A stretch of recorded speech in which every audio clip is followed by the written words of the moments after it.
Ada, Pak. Oke, ya kita mulai ya. Oke, assalamualaikum warahmatullahi wabarakatuh. Waalaikumsalam warahmatullahi wabarakatuh. Ya, jadi kemarin kan saya belum ngasih tugas tuh ya, karena di double-nya aja lah tugasnya di materi pagi ini. Pagi ini kamu ada matkul lain nggak selain saya, Jarkom? Sistem operasi lanjut. Ada nggak? Hari ini cuma mata kuliah Bapak, Pak. Oke deh, berarti bisa agak panjang nih ya. Kita 2 sesi lah biar lebih lama. Tuh, untuk yang kemarin ya, kemarin saya belum isi tugas, saya sekarang nih. Oke. Ya, kemarin kita belajar teori ya. Ya, sekarang kita akan belajar praktek. Kemarin tuh teorinya, sebentar saya cek dulu.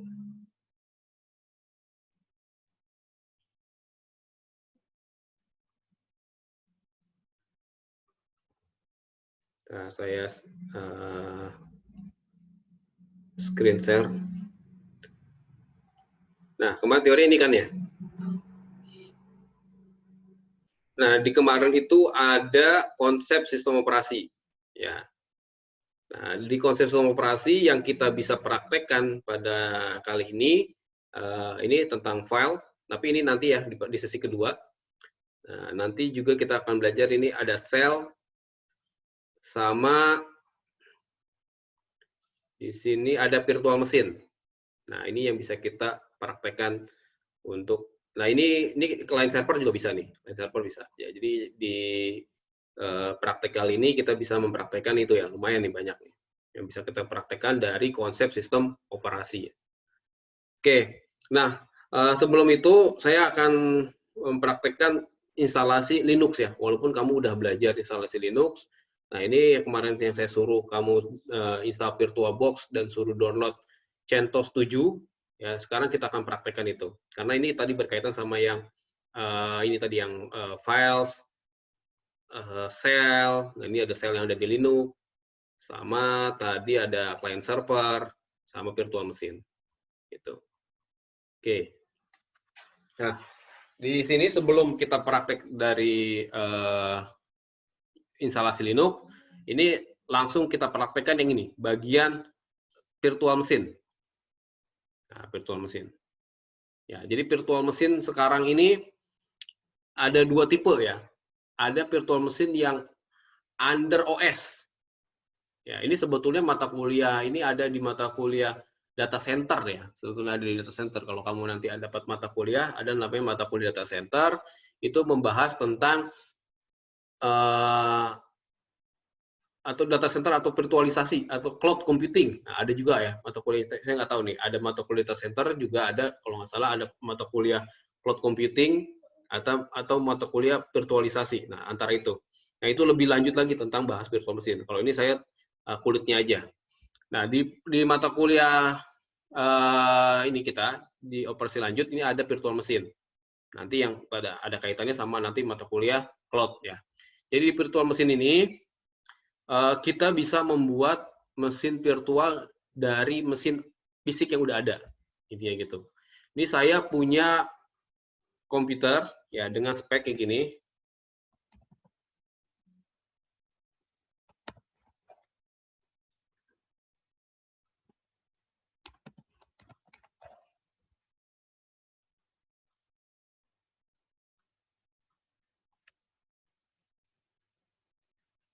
Nah, ini saya punya komputer dengan spek ini. Saya punya prosesornya ini ya dengan 12 core, ya 12 CPU. Ya, jadi secara fisik CPU-nya 1, tapi secara lagi-lagi secara virtual ini punya 12 CPU. Nah, di sini saya punya RAM fisik 16 GB. Ya, hard disk ada 1 tera. Nah, ini sangat sangat gede ya kalau misalnya kita pakai cuman buat keperluan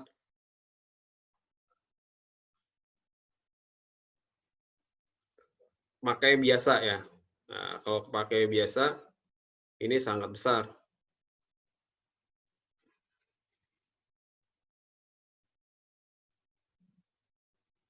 Tapi di sini kita akan menjadikan dia sebagai virtual mesin-mesin kecil. Gitu. Jadi kalau pakai yang ini gede copper spec. Tapi kalau misalnya ini mubazir ya, kita bisa buat jadi mesin-mesin kecil. Jadi misalnya di sini saya mau buat server, ya server di VirtualBox. Nah ini kan ada 12 core. Nanti satu core saya ambil buat si server itu. Ini RAM saya ada 16 GB, saya ambil 4 GB buat si server itu. Gitu. Ya, jadi bisa kita manfaatkan server komputer kita ini, PC kita yang lumayan speknya, biar nggak mubazir, kita bisa buat main virtualisasi. Nah itu virtualisasi atau virtual mesin. Nah di sini kita akan mulai dia instalasi dengan virtual mesin, yaitu VirtualBox. Ya sebenarnya banyak ya, ada VMware workstation, ada VirtualBox ya. Nah, kalau yang ini yang kita pakai di sini adalah virtual mesin on. Sebentar ya, bentar.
Ya, halo.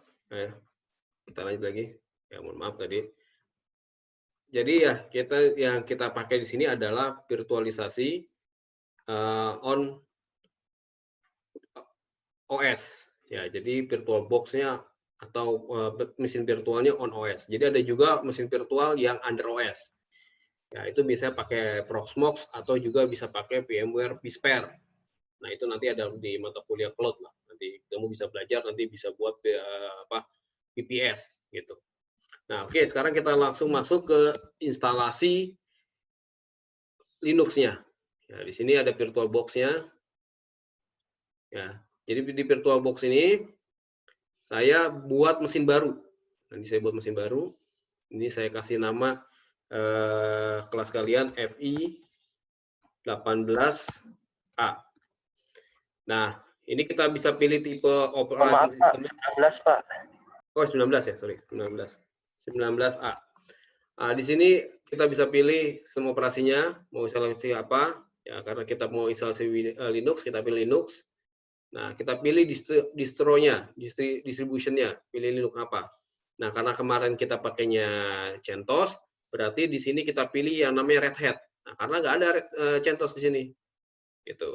Jadi kita pilih di sini Red Hat. Kenapa Red Hat, Pak? Kenapa nggak CentOS? Karena Red Hat adalah turunan dari CentOS adalah turunan dari Red Hat. Gitu. Jadi si Linux itu sistemnya turunan-turunan gitu. Ya, jadi si Linux awalnya itu kernel ya dibuat sama Linus Torvalds itu, dia sebar nanti diambil sama komunitas-komunitas atau diambil sama perusahaan. Nah, si Red Hat ini sekarang udah jadi perusahaan. Nah, dari Red Hat nanti dikembangin lagi jadi CentOS. Gitu. Kalau Debian ya ada juga yang Debian nanti dikembangin lagi jadi Ubuntu. Nah, jadi sama Red Hat sama CentOS sama. Debian sama Ubuntu juga sama gitu. Cuman dimodifikasi sedikit aja. Kalau Red Hat untuk yang berbayar, CentOS untuk yang komunitas atau yang free. Nah, oke. Nah, ini di sini ada 64 bit, ada yang 32 bit. Nah, kalau misalnya di kalian nggak muncul 64 bit, nah itu berarti ada dua kemungkinan. Kemungkinan yang pertama, CPU kalian belum diaktifkan mode virtualisasi di BIOS. Ya, di CPU kalian harus diaktifkan mode virtualisasi di enable di BIOS-nya. Caranya masuk BIOS, terus cari tab CPU, ya, terus cari virtualization. Nah, pokoknya ada kata virtualization itu di enable, biasanya masih disable. Nah, itu cara yang pertama. Yang kedua, kemungkinan yang pertama ya. Yang kemungkinan kedua memang nggak support. Ya, si motherboard kalian nggak support sama virtualisasi. Jadi cuma ada 32 bit. Nah, ini ngomongin 32 sama 64 bit. Jadi ini yang disebut dengan arsitektur.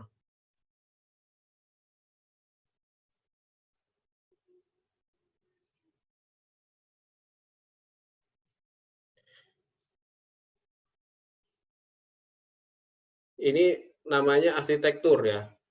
Jadi ada arsitektur di CPU itu ada dua, ada yang 32 sama yang 64.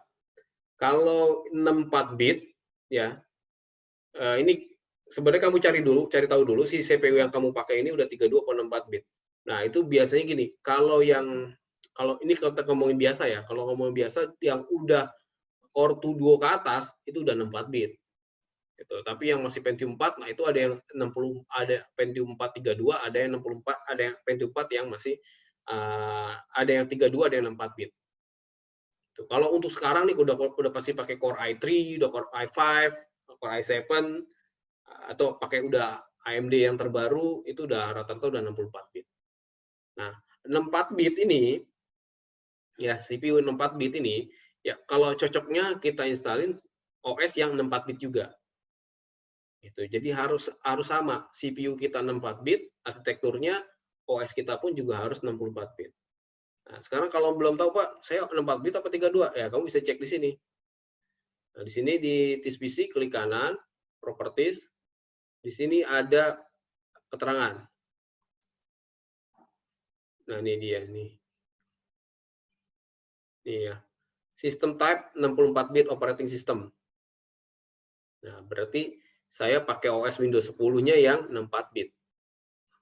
Gitu. Dan lagi kalau yang 64 bit ya kamu install OS yang 64 bit, di sini, di bagian sini, di bagian Windows Explorer, ya di Windows Explorer, di sini ada di program files, ini ada dua. Ada yang x86, ada yang program files doang.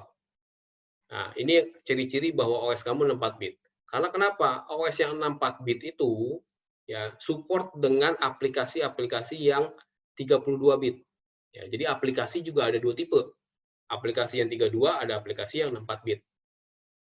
Ya, jadi kalau misalnya kita pakai OS yang 64 bit, kita bisa nginstal aplikasi yang 32 bit. Nih, saya klik nih. Nah, ini aplikasi yang terinstall nih, yang 32 bit.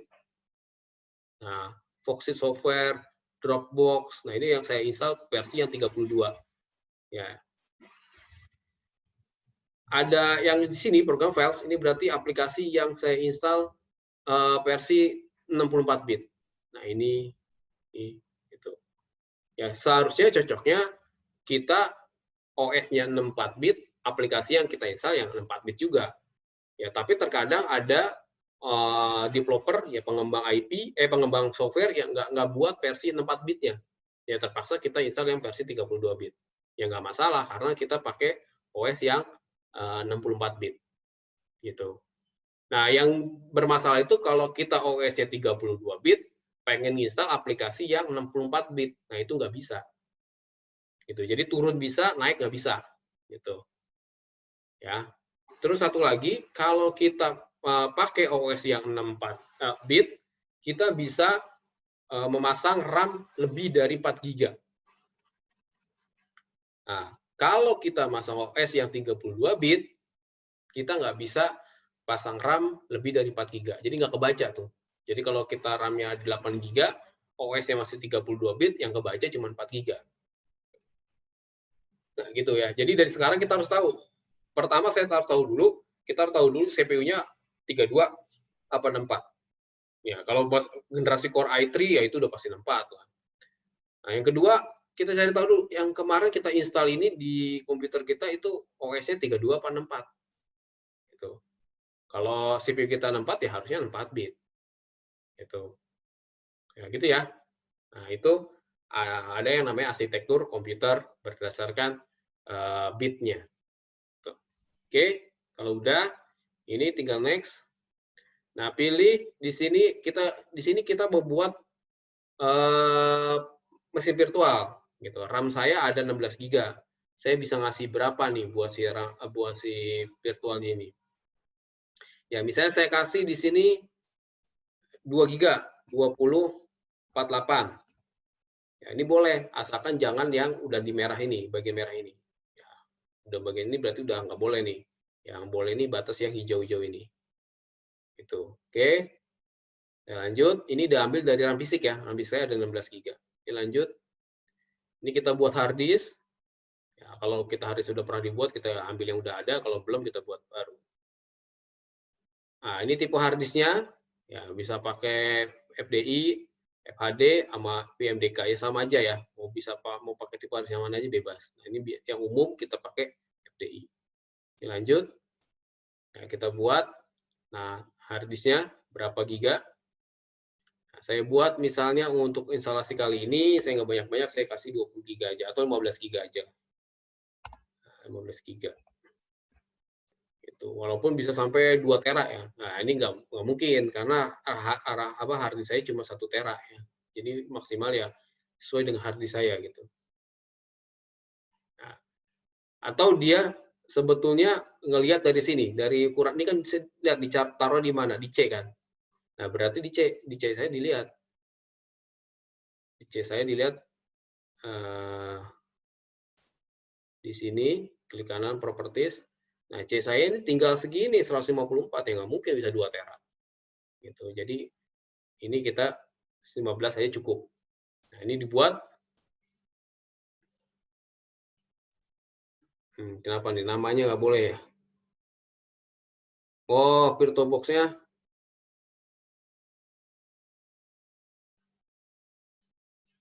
kenapa ini gagal mendapat versi virtual rincian? Oke, nggak apa-apa. Nah, ini coba saya cek dulu sebelumnya di Ethernet-nya udah enable belum? Oh, ini udah.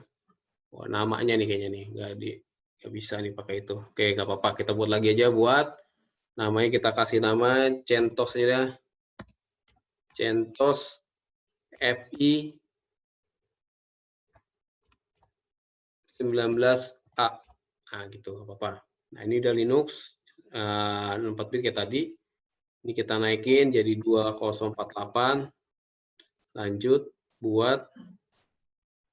lanjut. Ini kita kasih tadi 15 buat, nah bisa ya. Nah, ini namanya tadi nggak disupport tuh, namanya begitu tuh.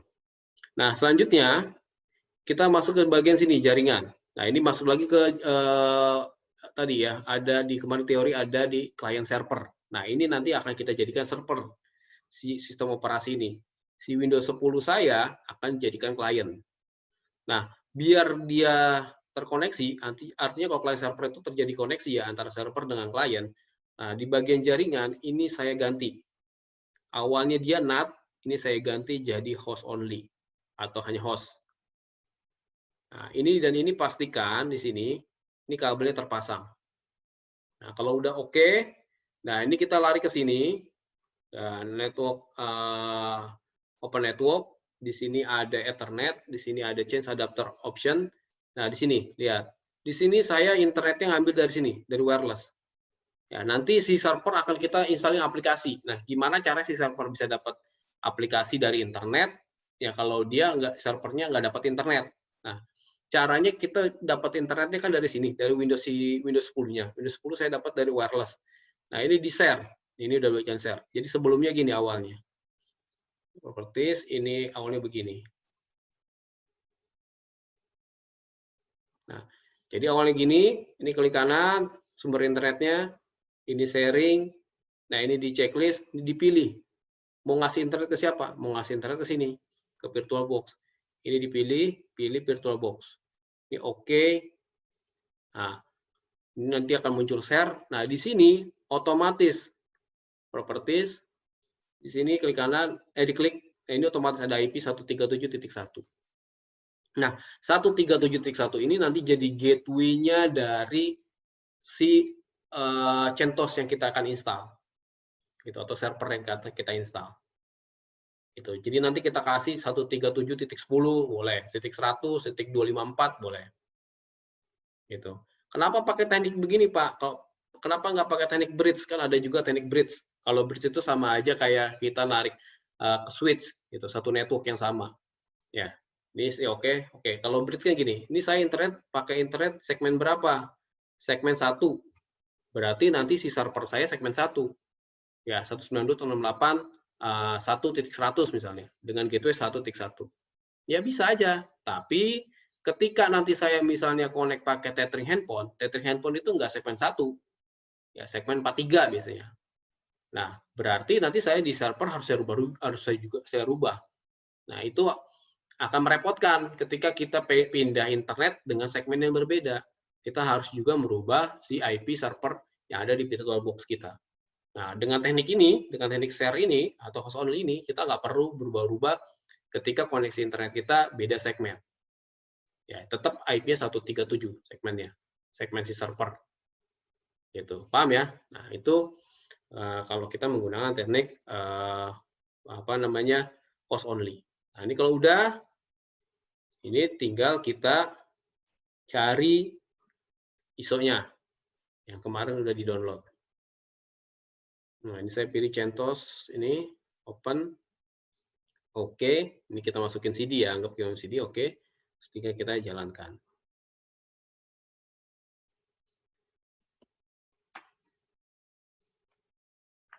Nah, kenapa nih? Temuin. Nah, bisa. Nah, ini kita tampilkan, ini saya skala mode. Oh, nggak ditemuin nih katanya. Tidak dapat diakses katanya. Wah, coba kita matiin dulu. Kita singkirkan. Ini kita cari lagi.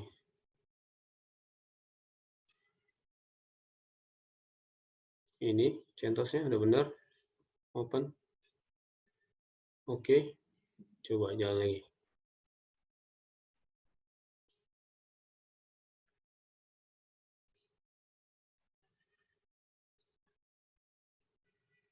Nah, ini bisa. Oke, di sini dilihat. Nah, enaknya kalau di Windows, di Linux, ya. Enaknya kalau di Linux, kita bisa nyoba dulu Linux. Ini ada tes media dan install CentOS 7. Nah, jadi bisa kita coba. Ini bisa juga di si Ubuntu juga begitu. Jadi kita bisa tes dulu. Jadi istilahnya gini, kalau kita mau nyoba Linux, distro Linux, kita nggak perlu install dulu. Tapi kita bisa coba dulu dia running on CD atau running on flash disk ya. Bisa pakai Rufus itu. Nah, kita bisa lihat dulu, oh cocok nggak nih? Nah, kalau nggak cocok, kita nggak usah install. Gitu. Kalau di Windows kan nggak bisa, kita harus install dulu, baru kita bisa tahu gitu Windows-nya kayak gimana. Nah, gitu bedanya. Dia bisa running on CD. Nah, di kita kali ini kita mau pengen langsung aja lah, kita install si CentOS-nya.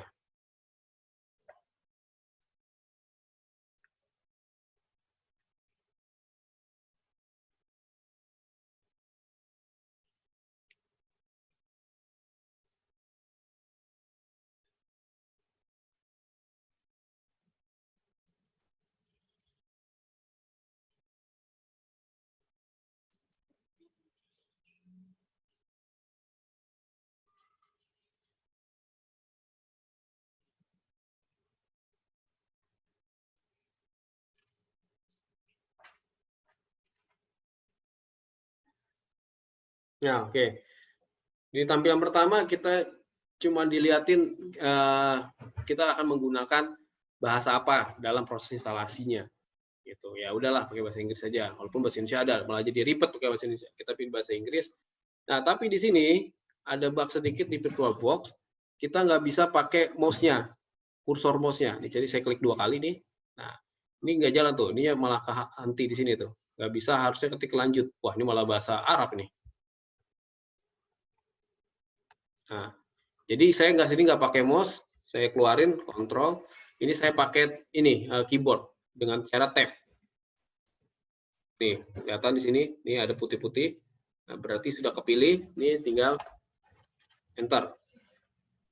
Ya, kalau kalian pakainya VirtualBox, pakai VMware Workstation itu bisa. Ini hanya karena pakai VirtualBox saja. Pada saya udah yang terbaru ini, tapi tetap aja nggak bisa. Oke, terus lanjut di sini kita pilih datetime. Nah, di tab lagi. Ya, kita pilih daerahnya di sini. Kita pilih di sini Asia, Indonesia masuk Asia. Nah, kita pilih di sini kotanya Jakarta. Nah, udah. Ini kita pindahin lagi jadi Don. Nah, ini udah nih, dalam putih berarti udah terpilih. Oke.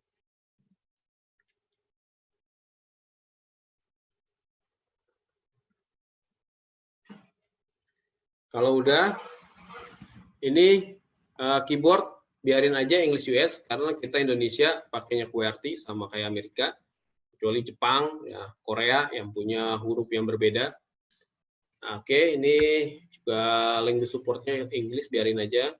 Ini instalasi source-nya melalui media, artinya melalui CD, karena instalasi bisa juga menggunakan LAN ya. Jadi kita bisa nginstal Linux dari server, terus disebar pakai LAN bisa. Nah, terus di sini ada software selection, ini kita bisa pilih. Nah, ini bedanya dia dengan Ubuntu. Kalau Ubuntu itu menentukan dia kita pengen pakai OS server sama OS desktop atau OS client, bisa dipilih ketika kita download. Nah, kalau downloadnya Ubuntu server, berarti dia nggak ada GUI-nya. Kalau kita download Ubuntu desktop, berarti dia ada GUI-nya. Berarti dia Ubuntu client. Gitu. Nah, kalau di CentOS, ini nggak ada client sama servernya. Tergantung kita mau nginstal dia sebagai apa. Nah, kalau dia sebagai server, biasanya dia nggak punya GUI. Atau server yang pakai GUI juga bisa, kayak Windows server pakai GUI. Gitu. Jadi, di CentOS, kita bisa memilih mau pakai GUI atau enggak. Nah, kalau mau pakai GUI, kita berarti checklist ini. Kita bisa pilih, ini namanya desktop environment ya. Kita pilih GNOME atau bisa pilih yang KDE. Desktop environment. Nah, ini tampilannya nanti berbeda. Kalau pakai GNOME atau KDE beda tampilan. Gitu. Nah, di sini kita akan menggunakan server CentOS sebagai server, jadi nggak perlu pakai GUI, makanya saya pakai minimal installation aja. Paling kalau mau saya tambahin di sini adalah kompatibilitas library, ya sama development tools, atau kalau mau tambahin security tools. Nah ini kita bisa tambahin di sini, di bagian ini, tab terus, yang enaknya gini ya, kalau pakai tab, nggak bisa langsung, kalau pakai mouse kan bisa langsung. Ini di checklist, ya pakai spasi, ini. Selanjutnya ini kita balikin lagi dia ke posisi down. Nah, down udah. Ini down. Nah, terus di sini kita ke bagian installation destination. Ya, installation destination kita pilih. Nah, di sini kita kebaca hard disk kita 15 GB. Nah, hard disk itu di Linux kebaca namanya filenya SDA. Nah, biasanya SDA 0. Nanti kalau nambah hard disk lagi SDA 1, SDA 2, SDA 3. Ya, ini ada di folder dep. Jadi kalau kita nambahin hard disknya kebaca atau enggak, nah dilihat di dep, nanti kebaca SDA-nya enggak gitu. Kalau dia kebaca SDA-nya berarti hard disknya detect. Nah, selanjutnya ini kita bisa pilih di sini ada I will configure partition. Ya, walaupun kita bisa aja sih langsung automatic configure partition. Nah, kalau kita automatic configure partition, kita nggak tahu ketika pembuatan partisi, atau kita nggak tahu cara pembuatan nanti direktori-direktori yang ada di Linux. Nah, ketika kita I will configure partition, kita akan buat partisi atau direktori di Linux yang kita akan buat, gitu. Oke, jadi kita pilih I will configure partition. Nah, terus ini di atas, kita pilih ke atas, down. Nah, di sini di CentOS menawarkan ada click here to create them automatically. Nah, kalau di Ubuntu nggak ada, kalau di sini ada. Jadi kita bisa direkomendasikan sama si CentOS kira-kira direktori apa aja yang dibuat, yang wajib dibuat, gitu. Nah, ini kita pilih, kita ikutin tawarannya dia. Nah, jadi ada 3 partisi yang dibuat sama si CentOS. Ada swap, root, sama boot. Nah, ini yang nanti akan jadi tugasnya, PR-nya. Jadi di CentOS atau di Linux khususnya, ya, dia kenal yang namanya struktur direktori. Nah, beda sama Windows. Windows itu cuma kenal partisi aja. Nah, partisinya partisi C, D, gitu. Nah, kalau di Linux dia kenal yang namanya struktur direktori. Jadi struktur direktori tertinggi adalah root. Nanti di bawah root itu ada direktori home, ada direktori var, ada direktori dep, ada direktori USR, ada direktori etc, dan lain-lain. Nah, itu fungsinya apa? Nah, kalian cari tahu sendiri dulu, fungsinya untuk apa. Ketika kalian tahu fungsi dari struktur direktori, nah, di situ kalian bisa mempergunakan Linux-nya. Gitu. Kalau nggak tahu, kita nggak bisa mempergunakan Linux karena semua konfigurasi, semua settingan di Linux itu sudah masuk ke direktori masing-masing. Ada foldernya masing-masing. Contoh, saya mau konfigurasi IP, berarti saya harus masuk ke direktori etc. Nah, di situ nanti ada file untuk mengkonfigurasi IP. Nah, tadi saya mau ngelihat ketika saya nyolok flash disk atau nambahin hard disk baru di komputer saya yang Linux, saya mau lihat kebaca atau enggak. Oh, berarti saya harus masuk ke direktori dep. Nanti kebaca enggak? Ada SDA berapa enggak yang baru gitu. Nah, gitu. Itu salah satu penggunaan dari direktori. Nah, Pak, kenapa kita cuma buat direktori root sama direktori boot? Nah, sebetulnya kita buat root aja udah bisa, karena boot itu udah otomatis dibuat ketika kita buat direktori root. Gitu. Tapi di CentOS, dia merekomendasikan bootnya dibuat direktori sendiri dan dikasih space-nya 1024. Gitu. Nah, kita tahu dulu nih boot ini buat apa fungsinya. Nah, kita harus cari tahu dulu boot ini buat apa. Kenapa dia dipisah itu sama direktori root. Boot itu ternyata isinya adalah file-file yang dibutuhkan ketika proses booting berlangsung. Nah, biar apa? Biar stabil, biar juga agak lebih cepat proses bootingnya, makanya dipisah, dibuat 1024.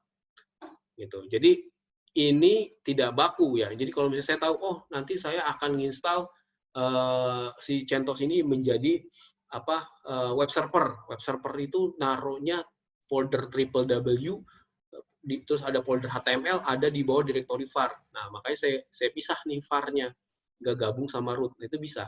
Gitu. Jadi kalau root-nya sekarang 12, misalnya var-nya saya kasih 5 bisa, gitu, dari root bisa. Gitu. Kalau ini sekarang si var-nya berapa ya tergantung si root-nya, ngebaginya. Gitu. Nah, jadi ketika kita mau install Linux, ya kita harus tahu dulu si CentOS ini atau si server ini akan kita fungsikan sebagai apa. Oh, sebagai web server. Web server itu naruhnya di mana? Naruh si file webnya di mana? Oh, ada di var. Oh, ya udah, ketika saya install, var-nya saya gedein. Atau ini saya mau install sebagai email server. Ada ada Jimbra. Nah, Jimbra juga taruhnya di var. Nah, var-nya saya pisahin dengan si root-nya, saya gedein. Itu. Nah, itu manfaat ketika kita harus tahu dulu struktur directory, baru kita belajar cara installnya. Nah, ini udah. Nah, berikutnya lagi ada swap ya di sini ya. Ada swap. Swap ini virtual memory yang ada di Linux. Ya, enaknya Linux ini ada virtual memory. Ya, virtual memory ini membantu RAM kita. Nah, RAM saya cuman 2 GB. Nah, kalau kerjaannya banyak, ya RAM 2 GB itu kurang. Nah, dibantulah sama si swap ini. Ya, jadi ketika RAM 2 GB-nya mulai penuh, nanti di-share ke si swap memory. Ya, tapi itu udah indikator ketika swap memory udah diisi sama si aplikasi, berjalan di aplikasi, oh berarti tandanya kita harus ganti RAM. Karena swap memory ini sifatnya yang nggak bisa dijadikan RAM utama. Dia RAM hanya RAM pembantu aja dari RAM yang udah ada. Karena kenapa? Speed-nya beda dengan speed RAM. Gitu. So, ini kan speed yang dipakai adalah speed hard disk. Gitu. Oke. Nah, berikutnya lagi di sini kita lihat. Nah, di sini ada device type. Nah, ada LVM. LVM itu Logical Volume Management. Nah, jadi di Linux ya ada fitur LVM. Fitur LVM itu salah satu fiturnya ya. Sebenarnya fiturnya banyak ya. Salah satu fiturnya gampangnya itu dia bisa menggabungkan 2 physical hard disk menjadi satu. Gitu. Jadi ketika RAM-nya hard disk-nya cuma 15. Nah, kurang nih. Saya beli lagi hard disk-nya 15 lagi. Nah, ternyata hard disk 15 tadi kan misah. Ya, 15 sama 15 misah. Jadi ada 2 partisi, 15. Nah, dengan LVM ini kita bisa gabungin. Yang tadi 15 yang kita baru ini, kita gabungin ke mana? Ke partisi mana? Ke directory mana? Oh, directory var. Jadi var kita udah terlalu penuh nih tadi. Nah, kita kasih ke var. Jadi var-nya nambah. Gitu. Nah, itu pakai LVM tekniknya. Nah, itu ada caranya ya. Nah, itu mungkin kalau ada sama mirip dengan write ya. Kalau kalian tahu tuh ada namanya write juga. Sampai kayak gitu. Kalau write tuh banyak tipenya, ada write 1, ada write 0, write 1, write 5, write 10. Nah, intinya gimana kita memanage hard disk yang banyak, bisa jadiin satu volume atau juga bisa jadiin sebuah backup. Nah, itu fungsi dari si LVM. Nah, berikutnya lagi di sini ada file system. Nah, file system ya yang enaknya di Linux. Tunggu saya pinin dulu. Nah, enaknya file system di Linux ini ada lebih banyak daripada di Windows. Di Windows itu cuma ada NTFS sama FAT32. Nah, ini XFS sama kayak NTFS gitu. Jadi dia bisa ukuran yang lebih gede gitu. Jadi space yang lebih gede bisa pakai NTFS. Jadi kalau misalnya ada 100 giga atau 1 tera, nah bisa pakai XFS. Atau kita juga bisa memilih yang ini. Ya, kalau di Ubuntu nggak ada ya, kayak ZFX kalau nggak salah di Ubuntu. Nah, dia biasanya pakai ini, dia ngarahin ke IXT. Nah, IXT4, IXT3, atau IXT2. Nah, ya pilih ya 4 lah yang terbaru. Gitu. Nah, terus juga ada dia BIOS boot, sama ada VFAT. Nah, atau sama kayak FAT32 kalau di Windows. Nah, enaknya gini, kalau kita pakai file system bawaannya Linux, ya saya pakai XFS. Nah, ini misalnya si laptop saya diinstal 2 OS Windows sama OS Linux. Nah, OS Linux ini bisa buka file-file NTFS. Nah, berarti saya bisa buka drive C sama drive D-nya si orang-orang Windows itu.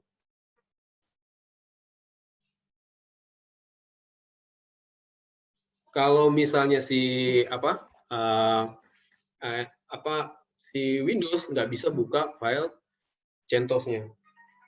Itu enaknya itu ya kalau kita menggunakan Linux ya. Sebentar.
Nah, oke, lanjut. Nah, jadi gitu ya. Jadi kalau Windows nggak bisa baca Linux, tapi Linux bisa baca Windows. Gitu. Ya, maka enaknya Linux ini bisa juga jadi penyelamat. Nah, kalau kamu pernah tahu ada yang namanya Mini PE. Nah, Mini PE itu Linux yang yang orang buat untuk merepair si Windows-nya. Jadi kalau misalnya Windows-nya blank, kita nggak bisa masuk Windows, sedangkan kita pengen nyelamatin data kita, nah kita bisa manfaatkan si Mini PE itu. Nanti dia kita running pakai CD atau pakai flash disk, nanti kita bisa ambil data-data kita yang nggak bisa keambil gitu karena Windows-nya rusak gitu. Nah itu karena dia berjalan di Linux si Mini PE itu. Nah gitu enaknya gitu ya. Linux bisa baca Windows, Windows nggak bisa baca Linux. Oke, sekarang ini udah selesai. Ini kita balikin lagi ke atas. Nah, done. Nah, ini udah selesai, kita tinggal save. Nah, ini udah selesai, kita tinggal begin installation. Nah, di sini tugas kita cuma apa? Cuma ngasih password untuk root sama buat user. Sebenarnya buat user boleh buat, boleh enggak ya. Yang penting ini kita buat password untuk root. Root itu adalah user tertinggi di Linux. Ya, kalau di Ubuntu kita pakaiin sudo. Ya, jadi sudo itu kalau di Ubuntu user biasa tapi mempunyai hak seperti user yang minjem hak seperti root. Itu kalau di Windows yang tertinggi adalah administrator, nama usernya. Nah bedanya kalau di Windows user administratornya malah nonaktif, Kalau di Linux user rootnya harus diaktifkan. Gitu. Jadi kalau kita di Windows, instalasi Windows, biasanya kita buat usernya itu udah setara sama administrator atau member of administrator biasanya gitu. Nah kalau di Linux justru user yang kita buat ketika instalasi ya user biasa. Gitu. Dia hanya punya wewenang di filenya dia, di foldernya dia. Kan nanti ada folder home, nanti secara otomatis nanti ada folder usernya. Misalnya saya kasih nama user idla, nah berarti saya hanya punya hak di folder user idla aja. Saya bisa buat file, saya bisa ngapus file, saya bisa buat folder di bawah folder idla aja. Nah, kalau user root di mana aja dia bisa buat file, di mana aja dia bisa buat folder. Nah, oke, sekarang kita akan buat di sini adalah password rootnya. Ini bebas ya, tapi kalau bisa password root yang susah dan panjang. Karena kalau password rootnya sudah diambil sama orang, ini apalagi server, nah udah server kita udah bisa dikendalin sama orang. Nah ini user boleh dibuat, boleh enggak, ya saya buat aja. Misalnya saya kasih nama FE19A, passwordnya 123 aja lah, sampai 4. Karena ini user biasa, nggak apa-apa kalau diambil juga.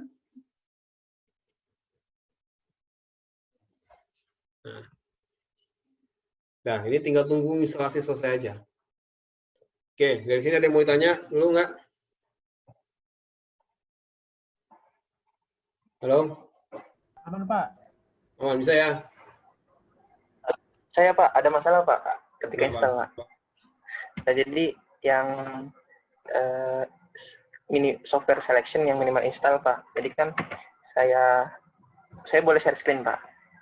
Ya, coba. Oh maaf Pak, masih disable Pak share screen-nya. Bentar.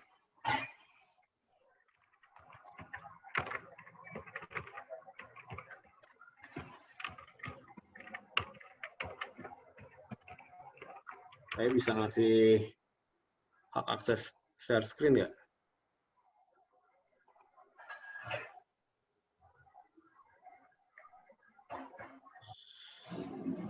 Share screen. Kayaknya yang bisa ngasih hak akses itu dari view-nya deh Pak. Yeah. Ini Pak, jadi masalahnya itu saya nggak bisa keluar dari yang minimal installation itu Pak. Saya udah milih beberapa minimal installation kayak development tool, compatibility library, security tool. Nah, saya mau dan ke atas Pak.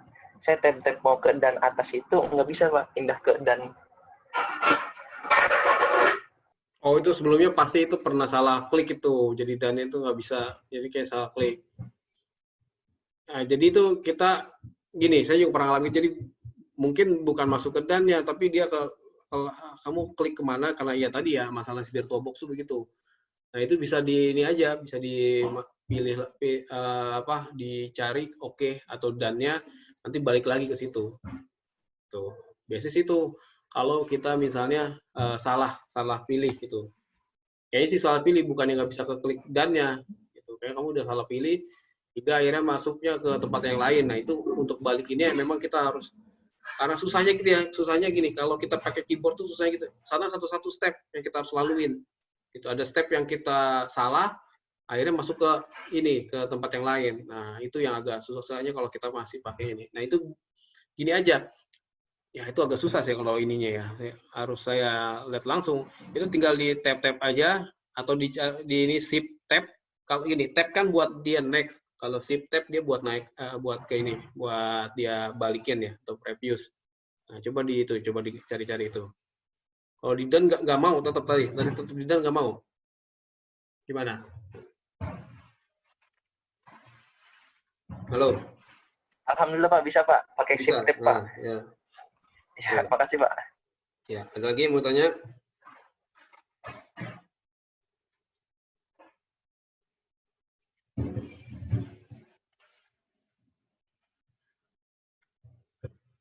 Nah, ini udah selesai ya. Ini udah selesai, kita tinggal reboot.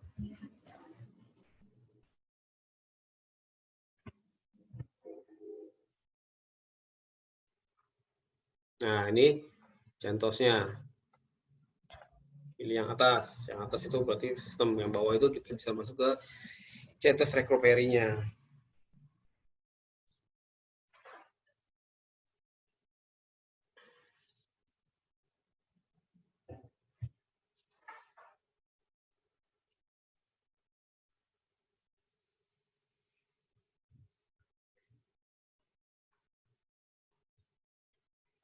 Nah, ini udah masuk.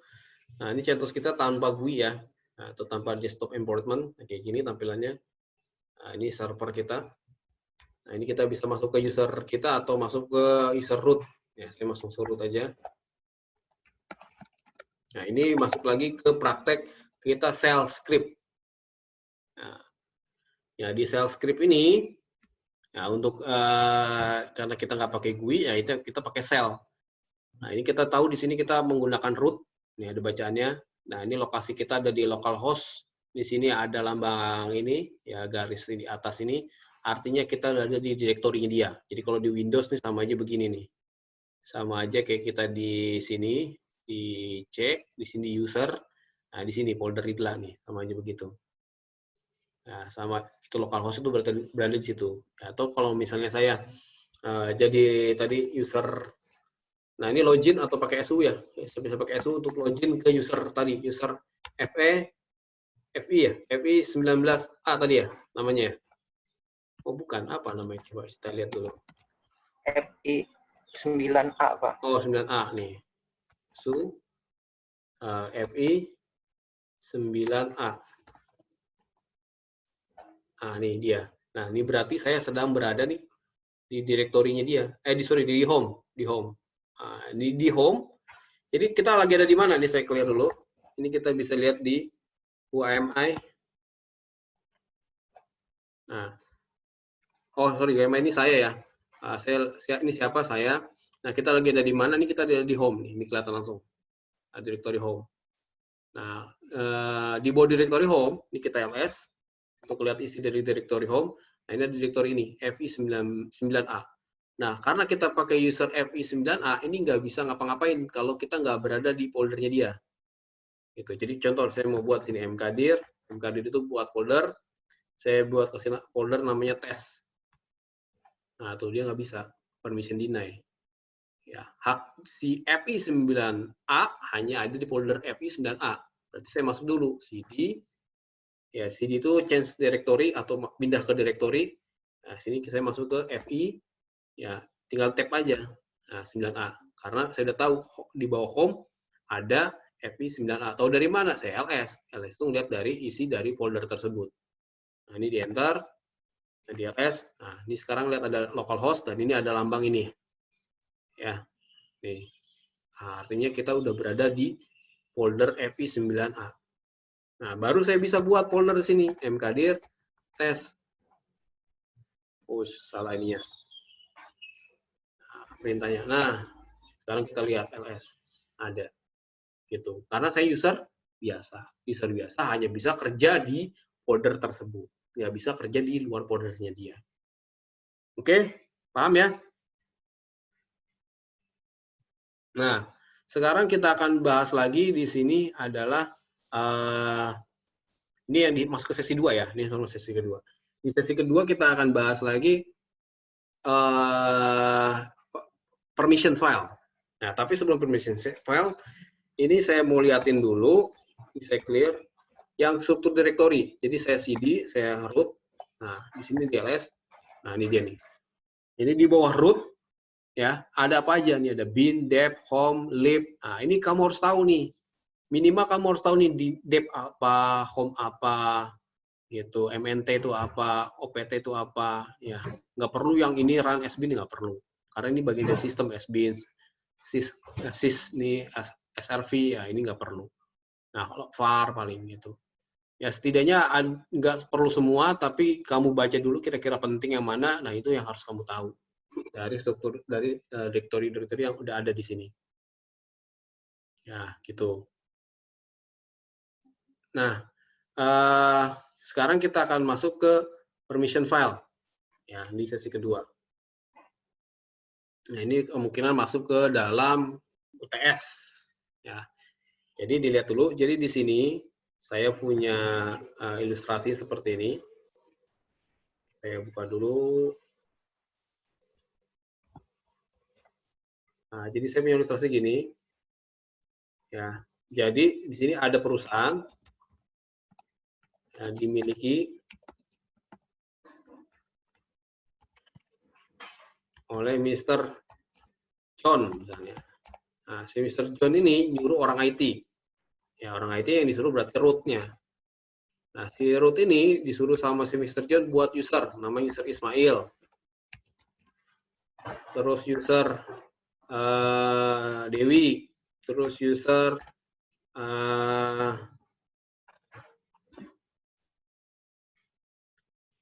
Abdu, terus user Anis. Nah, 4 user aja. Nah, si Mr. John nyuruh lagi si root buatin grup. Grup ini sama aja kayak di divisi divisi. Ya. Divisi. Ya, atau bagian. Nah, dia buat nih 2 bagian. Pertama ada bagian keuangan atau finance, sama lagi ada bagian produksi. Si root tuh. Nah, si root disuruh lagi sama si Mr. John untuk masukin user-user orang keuangan siapa aja. Nah, orang keuangan misalnya Ismail sama Dewi. Nah, Yang produksi siapa aja? Ya, berarti ini sisanya Abdu dan Anis. Nah, si Mr. John buat nyuruh lagi si Ruth ya, nyuruh lagi Ruth buat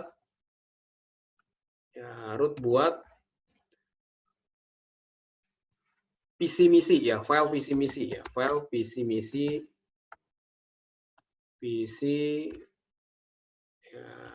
dan misi ya .txt. Nah, buat file visi misi yang nantinya file visi misi ini ya, bisa diedit oleh Mr. John tentunya. Nah, si John nanti jadi pemiliknya. Yang awalnya dibuat sama Ruth, berarti Ruth miliknya, nanti dikasihin sama si Ruth. Ini Pak, Bapak yang lanjutin ya Pak, kerjaan pembuatan file misi-misi. Nah, berarti nanti jadi punyanya Mr. John. Nah, si Mr. John minta bantuan orang keuangan, yaitu Ani sama Dewi. Tapi dia nggak nyuruh satu orang atau nyuruh masing-masing, nggak nyuruh Ismail sama Dewi, tapi dia nyuruhnya keuangan. Jadi ada orang baru, misalnya orang keuangan baru bisa nambah, misalnya saya nih Ridla masuk ke keuangan, ya saya otomatis bisa ngedit, gitu, karena saya bagian dari orang keuangan. Jadi nggak perlu nambahin orang baru lagi masuk ke dalam project ngedit visi misi. Gitu. Jadi dia si Mr. John nyuruh Ruth, coba tolong untuk grup keuangan. Nah, ini dia bisa ngedit file visi misi, bisa read dan bisa write file visi misi.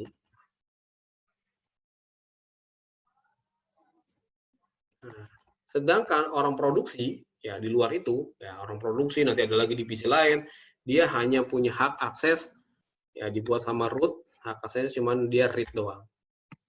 Itu untuk file visi misi tadi. Itu. Oke, paham di sini? Instruksinya? Paham, Pak. Nah, sekarang kita kerjain nih instruksinya ini.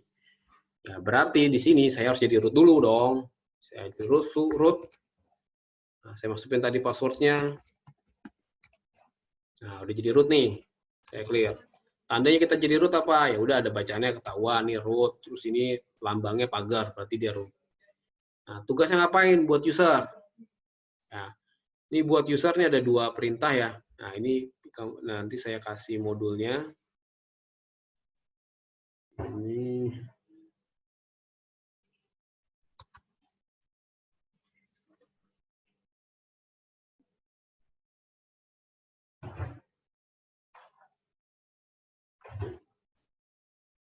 mana nih modul ini?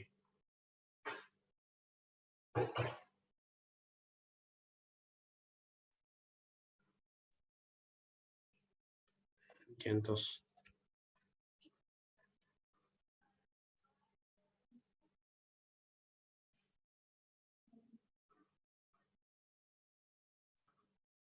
Nah, di sini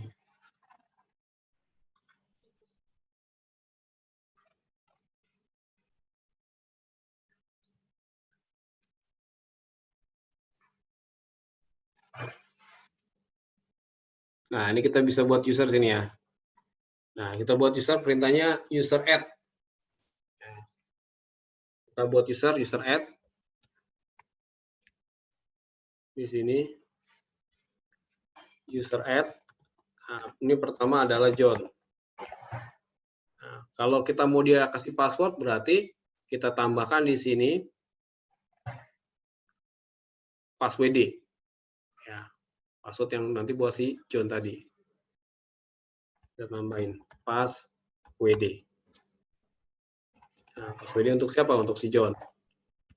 Nah, buat password-nya ya saya namain aja, samain nama usernya. Dah. Ini udah, kita mau cek. Ya, berarti kita login tadi, John. Nah, ini udah login. Kenapa nggak pakai password? Ya, karena saya dari root. Dari root masuk ke John, nggak perlu pakai password. Karena saya di atasnya John. Gitu. Nah, udah saya login lagi ke jadi root. Nah, kalau dari John ke root, dia pakai password. Karena dia di bawah root. Nah, terus buat siapa lagi tadi? Buat Ismail. Ya, user add atau add user juga bisa ya sebetulnya. Add user nih, add user. Ini Ismail. Oh, ini dia bisa langsung. Ya, Ismail. Nah, pas WD Ismail. Nah, passwordnya sama juga Ismail. Ismail. Nah, coba kita login Su Ismail. Nah, ini udah. Nah, terus dilihat di sini. Ya, saya login jadi root lagi. Nah, di sini dilihat di home. Nah, di sini otomatis akan dibuatkan folder-folder. Jadi setiap user yang dibuat akan dibuatkan folder-folder. Ya, artinya kita buat kayak punya locker sendiri lah. Ya, John nanti bisa kerja di folder John, Ismail hanya bisa kerja di folder Ismail gitu. Nah, lanjut lagi pembuatan user add. Tadi Dewi, pas WD, Dewi, samain aja. Nah, terus berikutnya lagi dikatasin aja. Dewi tadi ada Abdu ya. Katasin Abdu.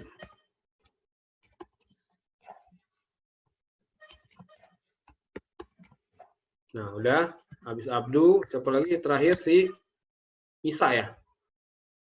Siapa tadi? Anis. Nah, Anis. Pas WD. Anis. Nah, udah. Udah semua. Kita bisa cek di sini. Di clear dulu biar enak lihatnya. Nah, ini ada berapa? Ada 4 ya yang baru. 5 sama John. John, Ismail, Dewi, Anis, Abdu. Udah ya semua. Nah, sekarang tadi ya kerjanya ngapain? Disuruh si Ruth buat file namanya PC misi. Nah, berarti saya mau buat file di mana nih? Ya bebas, saya mau buat filenya misalnya di home, saya buat lagi mkdir. Misalnya saya buat di sini file draft, nama foldernya draft.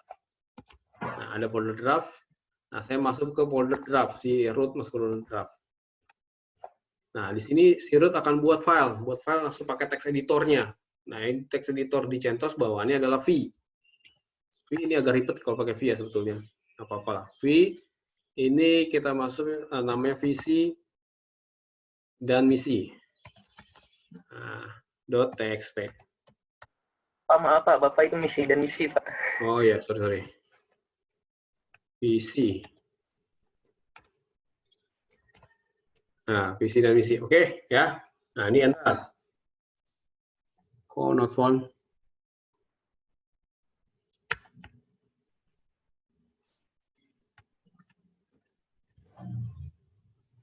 Coba. Bukannya nano, Pak? Enggak ada nano di sini. Di sini adanya free. Ada ya? Pin bukan Pak. Coba saya tes dulu. Tes. Oh, bisa nih. Berarti dia nggak bisa langsung pakai ini txt-nya. Nah, ya, bisa pakai V, tadi PC dan misi. Nah, jadi kalau nano nggak ada bawaan CentOS, tapi kita bisa install. Tapi kita harus connect internet dulu untuk bisa nginstal si nano. Enak sih nano, atau bisa pakai Vim juga bisa. Nah, kalau pakai Vim ini agak ribet gini. Jadi ini kita coba. Pada PC. Mungkin nggak bisa pakai dan Pak, logo dan. Ya, coba saya pakai strip nih. Nah, dan nih, nggak mau ya. Harusnya mau aja nih. Oke, nggak apa-apa. Ini pakai V ini nggak enaknya kita harus masukin ini dulu. Ada code-code lagi gitu. Bukan code sih, ada perintah-perintah. Jadi kalau mau ngisi file ini nggak bisa diketik nih. Nah, kita harus. Nah, tadi karena bisa ketik, saya harus ngecek ini I dulu. Input artinya input.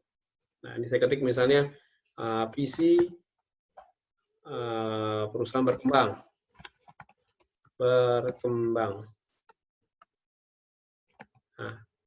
Nah, ini untuk nyimpennya.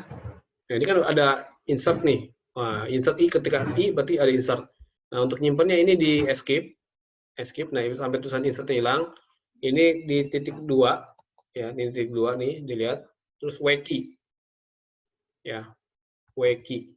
W itu artinya read, key artinya keluar. Kita udah nulis dan kita pengennya keluar. Kalau kita gagal, kita pengen keluar doang tanpa nyimpan, berarti kita key aja. Key itu tambahin Anda seru. Nah, berarti yang tadi kita tulis ini, nggak kesimpan. Gitu, cuma keluar doang. Nah, kalau kita menyimpan berarti W key. Nah, gitu. Nah, ini udah, saya clear lagi.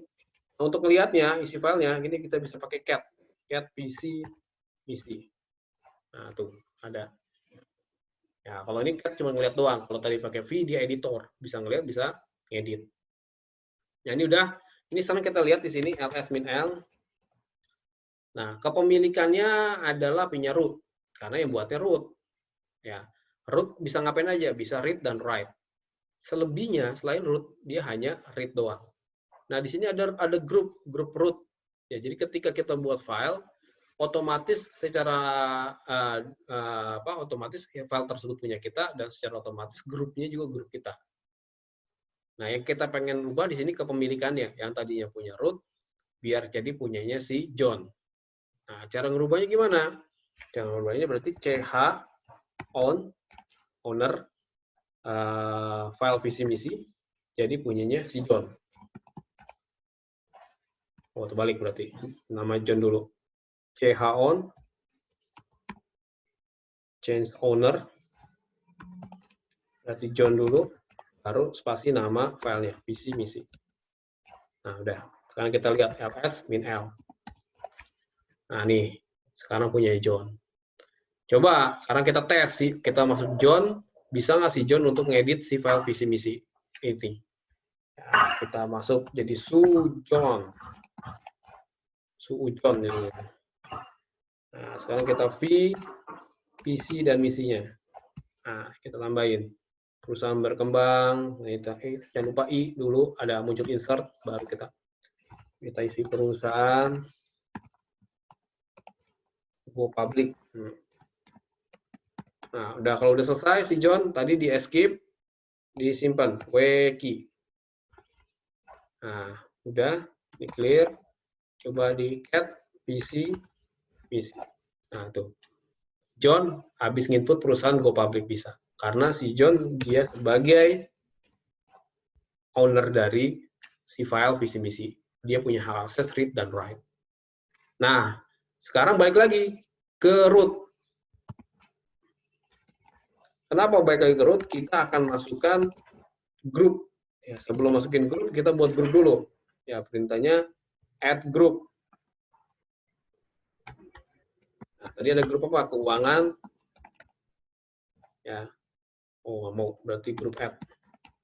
Kalau di Ubuntu add group mau. Keuangan. Nah, mau. Satu lagi, grup add. Produksi. Nah, sekarang masukin user siapa tadi? Ismail sama Dewi ke dalam keuangan. Berarti perintahnya G, pas, WD, min A. A-nya orang siapa? A-nya si Ismail. Ya. Masuk ke grup apa? Keuangan. Tuh. Adding user Ismail to grup keuangan. Satu lagi, naikin ke atas, pakai panah ke atas. Ini diganti doang. Jadi Dewi sini. Nah, tuh. Memastikan udah bener tuh masuk nggak sih nih si Ismail sama Dewi ke grup keuangan? Nih kita bisa lihat cat. Di sini ada di file etc group. Nah, ini fungsinya kalau kita tahu fungsi dari directory etc untuk apa? Directory itu untuk isi dari file-file konfigurasi. Nah, di sini ada file namanya file group. Yang bisa kita baca adalah filenya. Ini grup etc ini adalah foldernya. Folder file group ini ada di folder etc. Gitu. Jadi kita harus masuk dulu ke folder etc, baru masuk ke grup. Gitu ya. Ya inilah kalau GUI itu gitu. Kalau teks itu gitu. Jadi kita harus terstruktur pola pikir kita. Beda sama kalau GUI. GUI kan karena ada mouse gitu. Jadi klik-klik. Sebetulnya sama gitu. Cuma karena mouse jadi nggak terlihat singkat. Padahal masuk ke dalam grup folder dulu, baru masuk ke dalam filenya. Nah, ini kita lihat di sini. Nah, lihat ini ada grup keuangan. Nah, ini ada kodenya 1006, ini otomatis. Ini sebenarnya kita bisa buat sendiri kodenya kalau mau, tapi nggak apa-apa, ini otomatis saja, biar gampang. Grup keuangan ada kodenya 1006, orangnya ada Ismail sama Dewi. Gitu. Nah, udah clear. Sekarang kita buat lagi grup, masukin grup si Abdu ke grup produksi. Nah, udah masuk. Satu lagi si Anis. Nah, cek lagi, cek etc grup. Nah, benar nggak? Nih si Abdu sama Anis udah masuk produksi. Ah, ini udah. Ya, ini kodenya 1007. Oke, kalau udah, sekarang tugasnya si Ruth lagi disuruh sama si John apa? Nah, rubah orang keuangan ya, si dalamnya Ismail sama Dewi untuk bisa read dan write file visi ini, visi misi. Nah, kalau sekarang kalau saya jadi si Ismail, nah, nih saya suruh ngedit sih nggak bisa di visi misi. I dulu, tuh nggak bisa, tuh warning tuh di I nggak mau. Tuh. Warning read only file, hanya bisa si Ismail hanya bisa read only doang, ngebaca doang. Nggak bisa ngedit si file ini. Ya, walaupun dihapus sama Ismail nih, disimpan sama Ismail, weki, nah ini nggak bisa. Jadi Ismail harus keluar tanpa nyimpan, berarti tadi key tanda seru, nah keluar.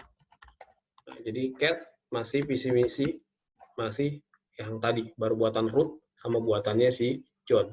Nah berarti Ruth harus ngasih hak akses grupnya keuangan ke dalam file visi misi. Nah, sebelum itu si Ruth ngerubah dulu yang ini tadinya grup Ruth menjadi grup keuangan. Ya. Jadi dirubah dulu nih grupnya visi misi, file visi misi ada grupnya tadi Ruth, karena ya visi misi dibuat sama Ruth, sekarang harus dirubah jadi keuangan. Perintahnya change group, CHGRP. Grup berarti grup keuangan, filenya namanya visi misi. Nah, enter. Nah, udah. Sekarang kita lihat ls-l, ya udah jadi grup keuangan. Nah, tapi grup keuangan masih hak aksesnya masih read. Nah, berarti kita harus tambahkan. Di sini bisa pakai chmod. Kita tambahkan di grup berarti logonya G, ya simbolnya G. Ini kita tambahkan plus W. Ya, kan kurang W doang kan. Masuk ke visi misi. Enter. Lihat ls-l. Nah, kita lihat dulu. Nah, ini dia ada read write. Nah, tadi si Ismail nggak bisa kan? Coba kita tes sekarang. Saya login lagi sebagai Ismail.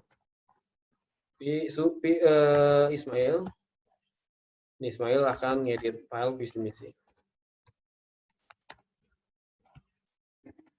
Nah, bisa ditambahin nama Ismail nih I. Nah, sekarang udah nggak muncul lagi tadi read only itu ya. Udah bisa insert. Tambahin lagi perusahaan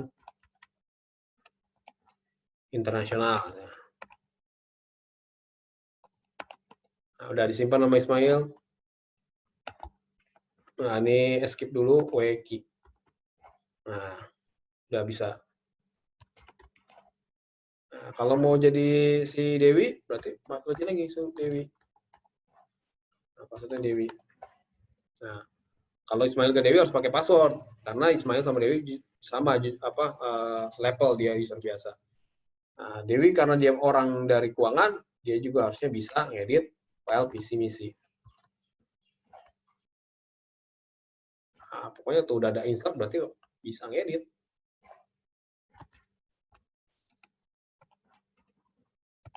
Terpercaya.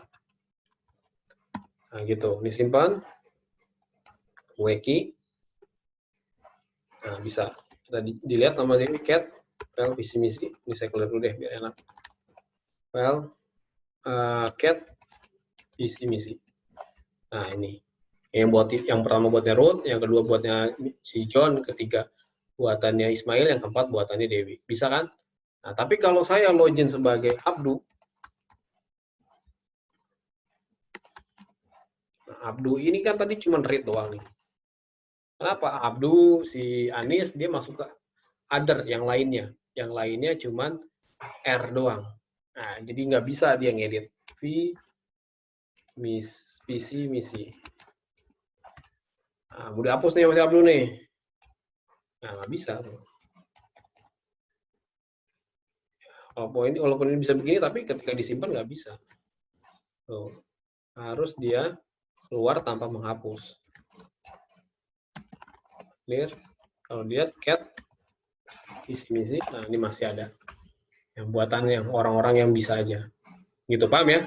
Nah, ini jadi gini, kalau misalnya ada lagi orang baru masuk ke dalam grup keuangan, nah dia udah pasti bisa ngedit gitu. Misalnya saya contoh. Oh, betul.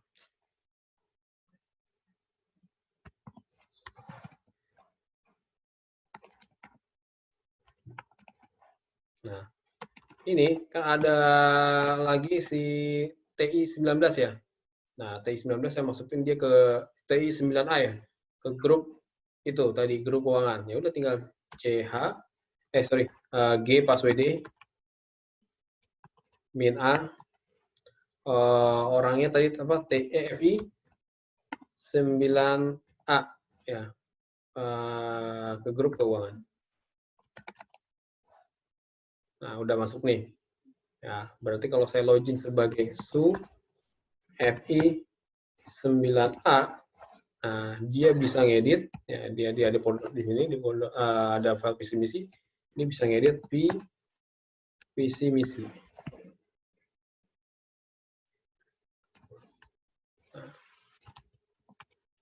Perusahaan Google, nah, simpan, wiki, nah bisa clear, cat, visi misi, nah gitu.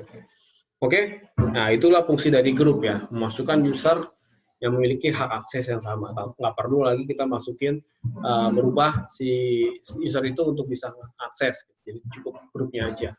Oke, ada lagi yang mau ditanyakan nggak sebelum ini? Karena sudah selesai materi kita untuk 2 sesi ini. Saya mau bertanya, Pak. Ya. Kemampuan atau pengetahuan di Linux ini yang tadi kayak Bapak praktekin gitu, Pak. Kalau di dunia kerja itu bagiannya apa ya, Pak? Linux administrator bukan, Pak? Ya. Nah, jadi kerjaan kalau bisa kita menguasai Linux, ya sekarang ini lengkap ya, Bapak lebih luas gitu. Jadi kalau dulu ada ya kerjaan namanya sistem administrator atau Linux administrator. Jadi kalau ngomongin sistem administrator berarti bukan hanya Linux aja, berarti kita bisa nge-admin Windows juga. Ya, jadi ini kita ngomongnya agak sedikit luas ya. Kalau misalnya kamu kerja di perusahaan manufaktur, ya perusahaan yang bukan IT gitu. Kamu kerja nanti di bagian IT staff. Nah, biasanya kerjanya borongan tuh, banyak tuh. Nah, kalau kamu nge-handle nanti si orang-orang itu, orang-orang yang nanti bekerja di situ, yang menggunakan komputer, nah biasanya dia pakainya Windows kan, komputernya. Nah, kamu berarti kalau mau mengimplementasikan berbasis client server, ya berarti beli Windows Server. Nah, nanti nanti kamu akan buat di situ adalah jaringan berbasis domain. Ya, jadi nanti PC-PC tersebut bukan login ke PC-nya, tapi login ke user sama password yang ada di Windows Server itu. Gitu. Jadi kita buat user sama password di Windows Server, nanti PC itu login, dia bukan login ke PC tersebut, tapi login ke Windows Server-nya. Nah, keuntungannya apa ketika itu? Ketika itu dia bisa, si orang IT-nya bisa ngontrol si user-user itu. Gitu. Misalnya saya akan menghapus menu control panel, ya tanpa perlu datang ke setiap komputer, saya rubah pakai regedit, nggak perlu. Gitu. Ya kalau cuma 2-3, kalau ada 100, nah, jadi cukup dari si Windows Server-nya, ada namanya group Police, saya hapus control panel-nya, hilang semua nanti setiap user control panel-nya. Nah, itu yang administrator di perusahaan. Kalau kamu kerja di perusahaan IT, ya sekarang tuh banyak ya di startup IT yang itu bisa megang Linux sistem administratornya biasanya Linux gitu. Nah, karena kalau misalnya biasanya kalau di perusahaan kayak misalnya contoh lah hosting, nah, hosting itu biasanya servernya Linux. Nah, kalau sekarang lebih luas lagi gimana, Pak? Ya, sekarang Linux ini luas lagi. Ada yang tadi harus ngerti Docker. Nah, di situ basic Linux harus kamu kuasain, gitu. Karena di Docker ya under ya apa namanya dia dibuat dari Linux, gitu. Nah, gitu ya. Jadi banyak kesempatan ketika kita bisa menguasai Linux gitu untuk kerja. Makasih, Pak. Ya, ada lagi mau tanya?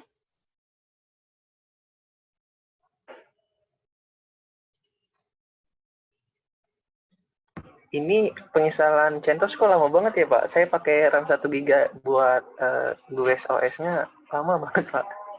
Dari tadi, Pak. Iya, 1 giga ya. Tapi tadi nggak install ini kan, GUI-nya kan? Enggak, Pak. Saya minimal installation, development tool, libraries, compatibility cuma 3, Pak. Ya, RAM-nya kayaknya tuh terlalu kecil ya. Nah, coba nanti 2 giga kalau mau lebih cepat. Ya, siap, Pak. Makasih, Pak.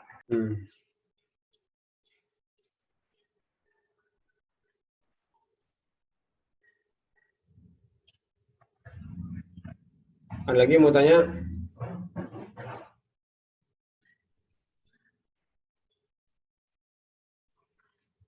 Nggak ada yang tanya?